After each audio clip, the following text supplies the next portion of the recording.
Assalamualaikum warahmatullahi wabarakatuh. Jumpa kembali teman-teman di channel YouTube saya, tutorial dan edukasi.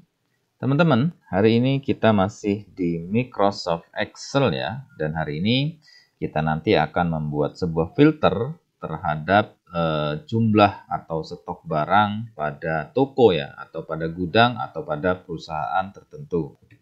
Nah, kita nanti akan memberikan sebuah keterangan, sekaligus kita juga nanti akan membuat filter ya, mana-mana stok barang yang memang itu stoknya aman, misalnya ya. Kemudian stoknya cukup, dan yang terakhir kita buat keterangan mana-mana yang stoknya itu perlu order kembali ya, atau reorder. Nah, bagaimana kita membuat filter nanti ya, sehingganya kita tidak menyulitkan harus mencari satu-satu seperti ini ya. Mana yang harus diorder kembali, mana stoknya yang cukup ya, mana yang stoknya aman gitu ya. Oke, berarti yang pertama kita lakukan teman-teman, kita buat di sini semacam keterangan ya, keterangan stok barang ya, keterangan stok barang. Yang pertama, stok itu ini ya, tersedia ya, atau cukup aman lah ya. Ini berarti stok aman seperti ini. Kemudian stok cukup, kemudian harus reorder ya, atau kurang ini, reorder. Nah, jadi kita buat 3 kategori, stok aman, stok cukup, stok reorder. Nah, kita tentukan jumlahnya ya teman-teman. Kita tentukan jumlahnya, aman itu misalnya kita buat 150 ya, 150 ke bawah itu aman ya, sampai ke cukup ya. Kecukup itu buat aja kita 80 misalnya. Nah, berarti antara 81 sampai 150 itu aman ya. Berarti terus kemudian 180 ke bawah. 80 maksudnya, 80 ke bawah cukup. Misalnya kita batasi ke bawahnya sampai 50 ya. Nah, artinya kalau stok barang tinggal 50 ke bawah, ini perlu reorder atau perlu order kembali. Nah, 80 sampai 51 ke bawah ini cukup, 150 sampai 81 maka dia aman gitu ya. Oke, kita sudah punya keterangan, misalnya kita buat seperti ini ya, kita garis bawah. Oke, ini keterangannya. Nah, sekarang kita tinggal memberikan keterangan pada setiap item di kolom ini ya. Ya, di kolom database ini ya, di kolom database barang ini. Nah, cara buatnya seperti apa? Cara buatnya seperti ini, teman-teman. Kita menggunakan fungsi logika if ya. Ya kan? If sama dengan ya, if. Kemudian buka kurung. Logika tesnya berarti ini ya. Stok. Kemudian stok ini lebih kurang ya. Kurang atau sama dengan. Nah, berarti stok ini kurang atau sama dengan, kita ambil yang kurang dulu ya, maksudnya yang perlu reorder. Berarti kita klik ini, jumlah barangnya ya. Kemudian kita tekan F4 agar dia mengunci seperti ini. Kemudian koma kembali, kita klik keterangannya, yaitu reorder. Oke, terus kemudian kita tekan F4 agar dia mengabsolut ya, atau mengunci ya. Nah, sudah dapat keterangan yang kurang, kemudian kita buat keterangan kembali yang dia cukup ya. Berarti kita klik lagi di sini, stok. Kemudian kurang atau sama dengan 80. Kemudian tekan F4 agar dia mengunci ya, seperti ini. Kemudian koma, kita tekan klik cukup. Ya, kemudian tekan F4 kembali agar dia mengunci. Nah, sekarang tinggal terakhir kita buat logika aman. Berarti koma, stok ini ya, J2 itu kurang atau sama dengan 150. Kemudian tekan F4 agar absolut atau mengunci, koma, yaitu keterangannya aman. Ya, terus kemudian tekan F4 lagi agar absolut. Kemudian kita bisa tutup kurung, sehingga bisa kita enter seperti ini. Ya, berarti 150 ini aman. Tinggal kita drag ke bawah, kita klik 2 kali seperti ini. Nah, maka kita sudah punya keterangan di sini, ada yang reorder, ada yang aman, ada yang cukup ya. Nah, seperti ini. Oke, kita sudah dapat keterangan teman-teman. Nah, tinggal sekarang kita misalnya ingin membuat data filternya ya atas ini ya, atas data yang kita sudah buat keterangan ini. Jadi berapa sih yang perlu diorder, berapa yang aman, berapa yang cukup. Nah, di sini kita tinggal buat filternya teman-teman. Misalnya pencarian ya. Kita buat saja di sini pencarian, terus kemudian kita bold, kita garis bawah.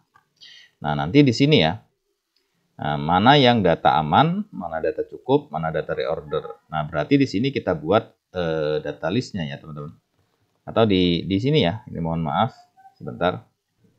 Oke, ini kita pindah di sini ya, kita buat paling ujung saja, seperti ini. Oke, pencarian di sini. Nah, terus kemudian teman-teman, ini head kolomnya, database kita tadi, ini kita copy ya. Kita kopikan di sini ya. Kita kopikan di sini. Nah, ini fungsinya untuk apa, teman-teman? Jadi fungsinya ini kita sesuaikan. Nah, fungsinya di saat kita nanti melakukan pencarian di sini, misalnya kita ketik aman ya di sini, misalnya seperti ini, maka data-data yang dia itu keterangannya aman akan otomatis muncul di sini. Nah, kenapa saya langsung kita ambil daripada head column sesuai dengan database-nya, kita letakkan di sini. Nah, di sini merupakan view ya, atau hasil, misalnya hasil pencarian atau view pencarian. Nah, di sini hasil pencariannya ya, misalnya kita buat kasih warna merah seperti ini, gitu. Jadi di sini kita mencarinya, hasil pencariannya di sini.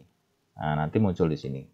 Oke, jadi pertama yang kita perlu lakukan adalah kita buat data list dulu ya, agar tidak ngetik manual ya di sini ya. Nah, cara buat data listnya, kita letakkan sel, kursor di sel ini ya, di tempat di mana kita akan membuat sebuah kata kunci untuk melakukan pencarian. Terus kemudian kita masuk menu data ya, masuk menu data, kemudian data validation, kemudian data validation di setting, di allow-nya ini kita pilih yang list ya, kita pilih yang list, kemudian source-nya. Source-nya ini kita blok aja keterangan ini ya. Blok keterangan ini, kemudian kita oke. Begitu sudah di oke, maka di sini data list-nya sudah muncul ya. Kita tinggal milih mana yang aman, mana yang cukup, mana yang perlu order kembali atau reorder. Nah, sekarang kita tinggal membuat ininya, fungsi untuk menampilkan data hasil pencarian ini ya, di sini. Nah, kita menggunakan fungsi filter tentunya teman-teman ya. Nah, caranya kita menggunakan fungsi filter, yaitu sama dengan filter seperti ini teman-teman. Nah, kemudian array-nya berarti adalah tabel database tadi ya. Berarti kita blok dari semua ya. Nomor invoice, nama barang, harga, stok akhir, kemudian keterangannya. Kita blok semua sampai bawah seperti ini. Teman-teman, kalau sudah blok semua, oke. Nah, terus kemudian kita koma lagi di sini. Kita blok koma ya.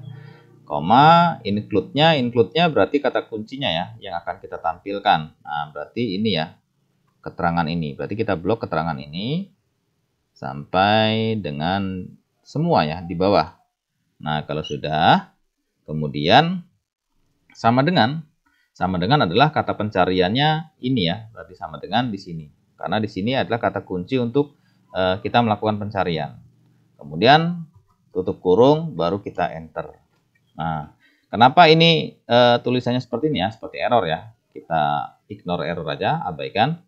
Karena di sini pencariannya masih kosong gitu. Sehingganya di sini tulisannya seperti ini gitu ya. Dan sebenarnya ini juga bisa kita hapus ya teman-teman ya. Atau kita buat misalnya kalau di dalam pencarian ini masih kosong, maka di sini tidak ada tulisan apa-apa ya. Nah, masih kosong. Nah, ini juga bisa kita buat. Jadi rumusnya tinggal kita ganti saja ya. Bukan ganti, ditambah ya. Rumusnya ditambah dengan if error ya. If error, depannya seperti ini teman-teman. Buka kurung, kemudian filter dan seterusnya. Dan di belakangnya kita buat kosong ya. Kosong itu berarti tanda petik 2 kali seperti ini saja. Ini menandakan kosong. Sehingga begitu kita enter, maka di sini tidak ada tulisan error seperti tadi ya, kosong. Karena di sini belum kita buat kata kuncinya. Tapi kalau manakala di sini sudah kita buat kata kunci, kita klik ya, misalnya berapa sih yang reorder, kita klik seperti ini, nah maka dia akan muncul ya. Nah, maka dia akan muncul mana-mana barang yang perlu di reorder ya. Kemudian kita klik barang yang cukup itu ada berapa. Nah, di sini maka akan tampil ya barang-barang yang cukup. Kemudian barang yang kurang, yang aman ya. Barang yang aman kita klik. Nah, maka di sini juga akan muncul ya sesuai dengan apa yang kita cari gitu teman-teman. Baiklah teman-teman, demikianlah ya cara mudah untuk membuat tombol pencarian serta membuat keterangan terhadap stok barang ya. Di sini ada keterangan aman, ada keterangan cukup, ada keterangan reorder, dan semua keterangan ini kita buatkan semacam filter pencarian seperti ini. Nah, sehingga kita mengetahui berapa yang cukup, berapa yang perlu order kembali, kemudian berapa yang data stok barang itu aman gitu. Semoga ini bermanfaat teman-teman, dan jangan lupa dukung terus channel ini dengan cara subscribe, like, dan komentar. Dan jangan lupa lonceng notifikasinya dibunyikan agar mendapat update-update terbaru dari channel ini. Terima kasih, semoga bermanfaat. Sampai jumpa di pembahasan video selanjutnya. Assalamualaikum warahmatullahi wabarakatuh. Salam.